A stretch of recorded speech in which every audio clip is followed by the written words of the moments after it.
Welcome back to the last video of 2023. This year has been an amazing year for the channel. I was able to hit the 1000 subscriber mark with the Big Muff video this month, which feels amazing, and I've met lots of new friends on the internet who seem to share the same passion for guitar effects as I do. I was also able to play lots of new gear and check out lots of new pedals, so unlike last year, this year I'm actually able to do a top 5 2023 pedals. And the first pedal I want to talk about is the Proxima by Twilight Pulse Audioworks. You may know Kit from Twilight Pulse from his work with OkkoFX, but he started building pedals as a side hustle or fun project, and he first did the Constante last year, which is an amazing low to mid gain overdrive and boost pedal based on the Lightspeed, and he followed up with the Proxima. It's based on a really obscure and hard to find op amp and does some really nice warm distortion, which gets into the fuzzy territory if you turn the gain more open. It's really fun to play and has a lot of kinda unique textures in it.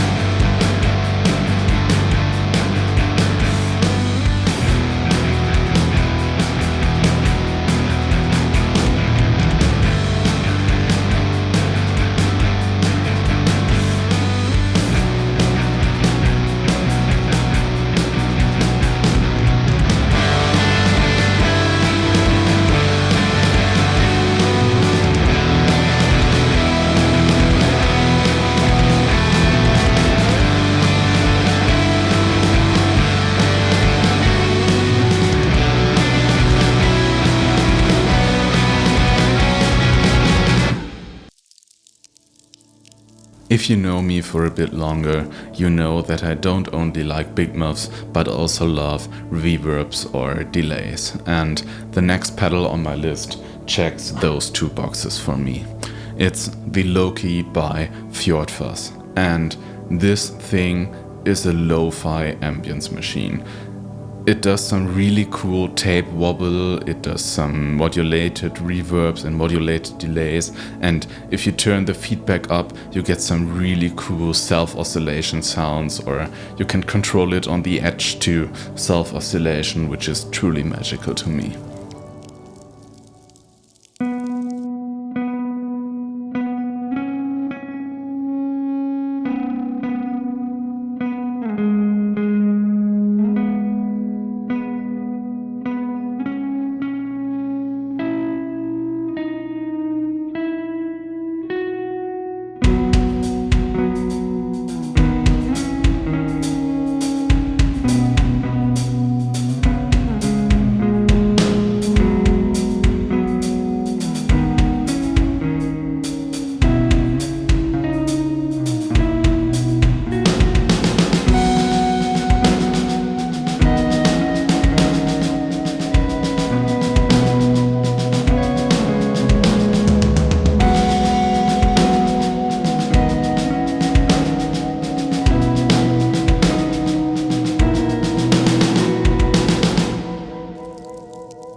The next pedal on my list is one of the recent additions to my collection, and I think I have to get a bit deeper into why it's on the list.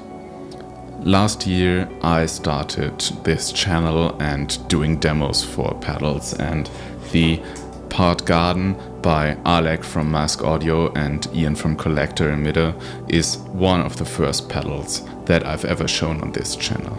And I just love this thing. There are so many different fuzz sounds in it, from lower gain to crazy textural fuzzes, and I thought it would be really cool to have two of these to get different sounds. And I was really happy to see that Alec did some changes to the circuit and brought a new addition with the Part Garden Germanium, and this thing expands on the lower gain side of the original Part Garden. It is a bit warmer, it had a bit more texture, and does the really cool low gain, overdrive, boost, jangly stuff, and it's so cool to explore all the sounds from this circuit.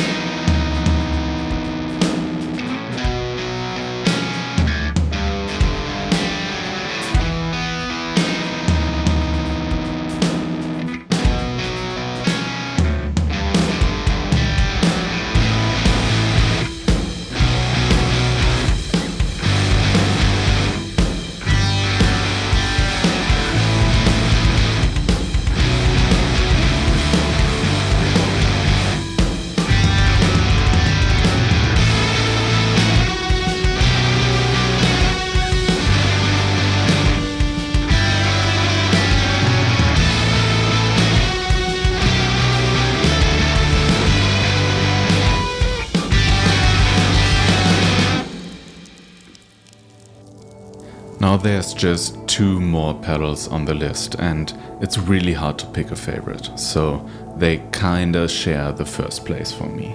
I want to start with the Slow Lorus by Non-Human Audio. This thing gets some serious hype in some gear discords and pedal groups I've been in, and it's so much fun to play with it for just having 2 knobs, and there's many sounds hidden in it.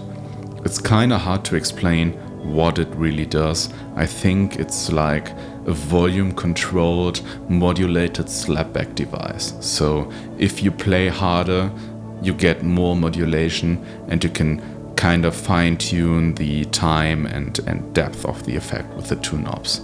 This thing is really cool on its own as some chorusy, vibey, bassy thing, but it also shines before drives because you get these shoegazy pitch dives with each stroke of your guitar playing, and it's really cool to play around with it.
Now there's just 1 pedal left on my top 5 list for 2023, and it's the follow-up to the infamous Lux Reverb from last year's video.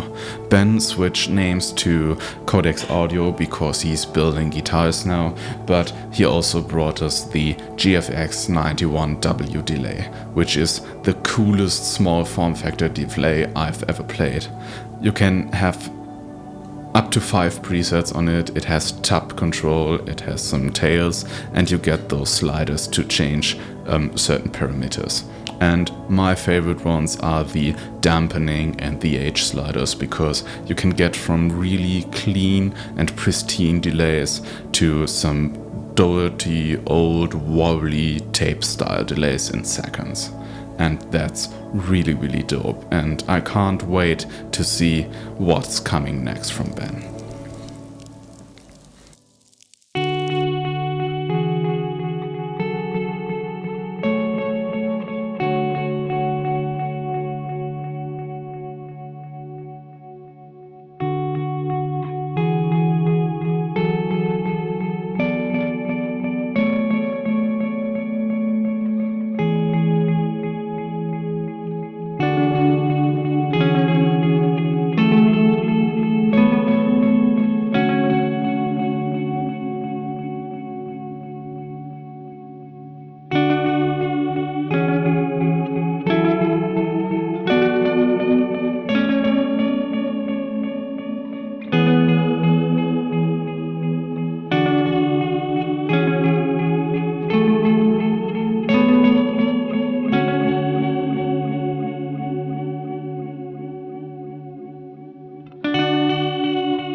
So those are my 5 pedals of 2023, and it has been really hard to make choices like that, because there are honestly at least 4 or 5 more pedals from this year that I really loved. And now that I've done this list, I'm quite interested in what I missed, what are your favorite pedals, and what are you looking for in new pedals in 2024.